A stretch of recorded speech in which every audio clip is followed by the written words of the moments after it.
Today is January 21st, 2026. My name is Rob Carr of Kalamazoo Right to Life, and this is Pro-Life Week. Well, a few things on the program today, but first off, have you heard the news?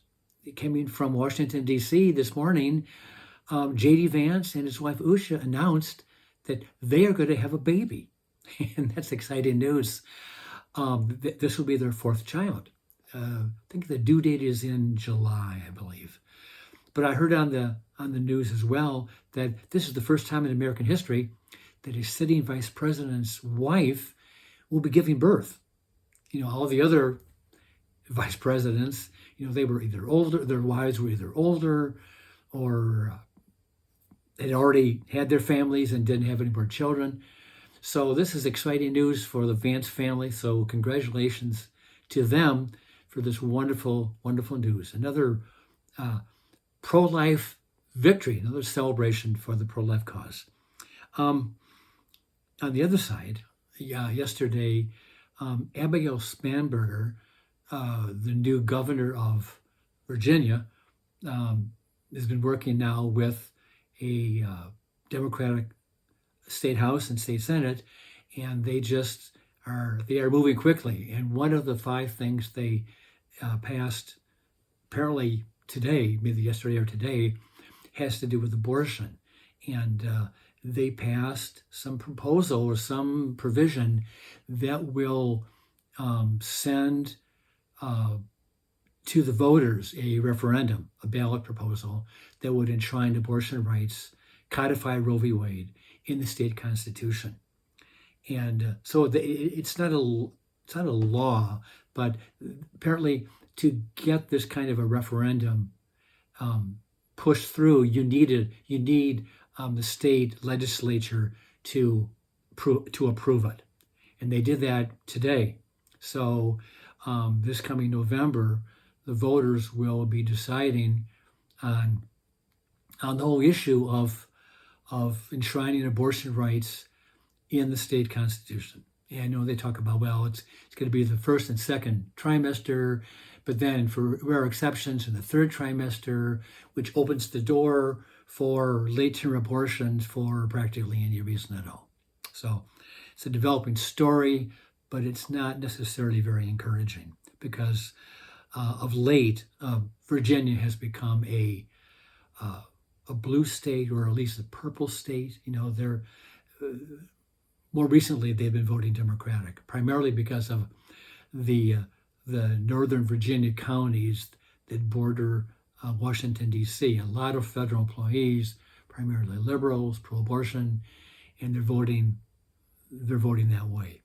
Okay, to turn a corner, I just want to mention something, and I don't want to belabor it too much, but there have been a lot of books published in the last 10 years or so that deal with abortion history, or Roe v. Wade, reproductive rights, and a lot of them have come out, after the Dobbs decision in 2022.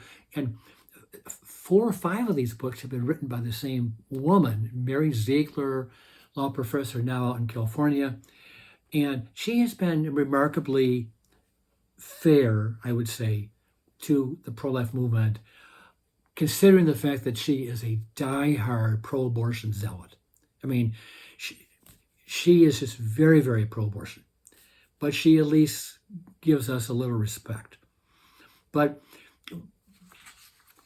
I was looking at some of the books that have been written in the last 5-6 years, and I've got a list here, just a few items. And so I went on to Amazon, I looked at these books, and they have reviews. People are either commending the book or condemning the book, So I'm just going to read here. There's a book, not her book, but it's a book from 2024. So it's a recent book, The Fall of Roe, The Rise of a New America. And the authors look at Roe through the lens of the Dobbs decision. And in the last chapter, the title of the chapter is called, What is a Woman? So here's this one comment on Amazon. The authors are provided extensive detail and narrative that delineates how a religious, ideological view on pregnancy and women, guided by an organized movement to overturn Roe v. Wade. So this is clearly a pro-abortion reviewer. The authors show this is all about power.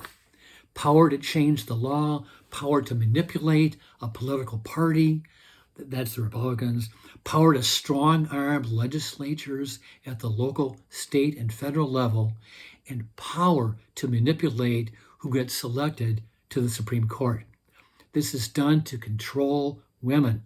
The overturning of Roe v. Wade is all about denying rights to women. So what is a woman? Answer: someone who has less rights and autonomy over her body. So that was a very, from my point of view, a very hostile review. Positive to the book, but hostile to the pro-life movement. Here's another one. Same book, The Fall of Roe, The Rise of New America. It makes you mad as hell, but at least you know exactly who to be mad at and why one ought to be mad at them, and where to focus any work you may do in mitigating their effectiveness. Here again, it's another pro-abortion review. White Christian nationalism. Are you getting tired of this label? White Christian nationalism is amazingly organized, and it's time those of us who do not support their agenda, racist, white, and rabidly Christian, to the exclusion of respecting expression of other faiths, which the Constitution demands we do. We need to get organized as well. This will be difficult with the soon-to-be commander-in-chief. So they go on about Trump is coming to power. So I'll end there. But it's this white Christian nationalism that they're claiming that we want to take over the country and force feed everybody into believing that you have to become a Christian or you might be locked in jail. I mean, that's absolutely insane. But anyway, so now I'm going to go back to Mary Ziegler. In her book, Personhood, came out a few years ago. The Personhood, the New Civil War Over Reproduction. She argues that simply undoing Roe v. Wade has never been the end point for the anti-abortion movement. Since the 1960s, the larger goal has been to secure recognition of fetuses and embryos as persons under the 14th Amendment of the U.S. Constitution. Well, I'm not going to disagree with her on that, but she's upset about it, and I think that you can make the argument that the 14th Amendment does, because the authors of the 14th Amendment recognized the rights of the unborn child. That was passed back in 1866. It was ratified in 68, but it was passed in 1866. Practically every state in the country had pro-life laws on the books. So clearly, when the authors were writing the 14th Amendment, they knew about all these pro-life laws. They did. Okay. Ziegler ultimately shows that the battle for personhood has long been about more than abortion. It is aimed to overhaul the regulation of in vitro fertilization, contraception, and the behavior of pregnant women, change the meaning of equality under the law, and determine how courts decide which fundamental rights Americans enjoy. That is so twisted, but that's her opinion. Ziegler, in her 2022 book, this is a great title, Dollars for Life, the Anti-Abortion Movement and the Fall of the Republican Establishment, offers a surprising new view of the slow drift to extremes in American politics, and explains how it had everything to do with the strange intersection of right-to-life politics and campaign spending. Now, remember the title, Dollars for Life. as if somehow accusing pro-lifers of having the upper hand when it comes to campaign financing.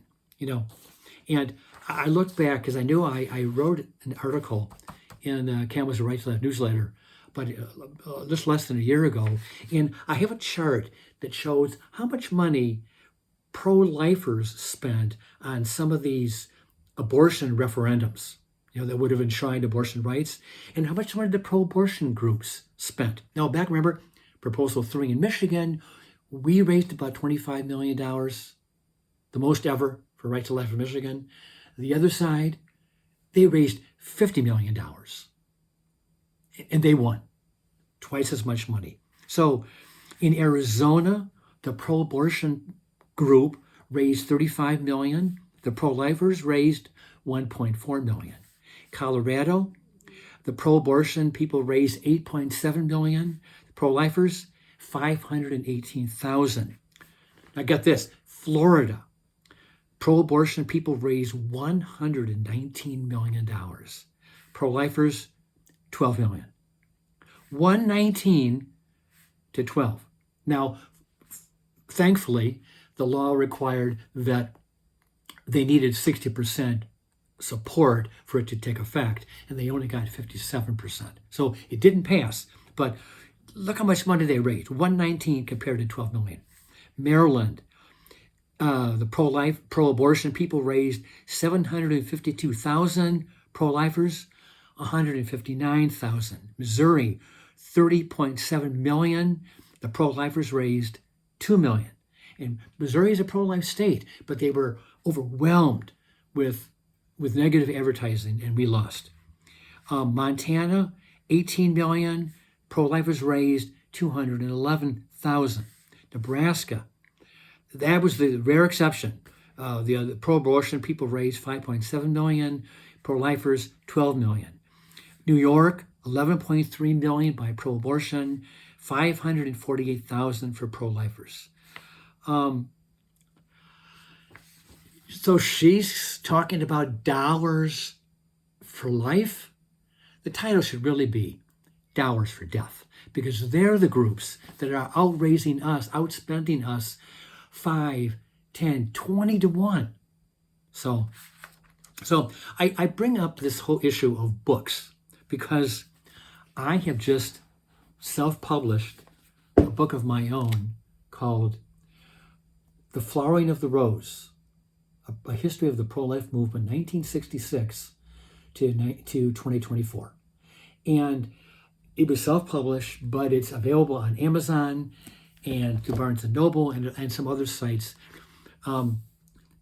It's a history of the movement. It is not necessarily a book, an advocacy book. I mean, I'm not necessarily trying to encourage pro-abortion people to become pro-life, but I do have tons and tons of quotes from people in our movement and in the pro-choice movement, and the quotes speak for themselves.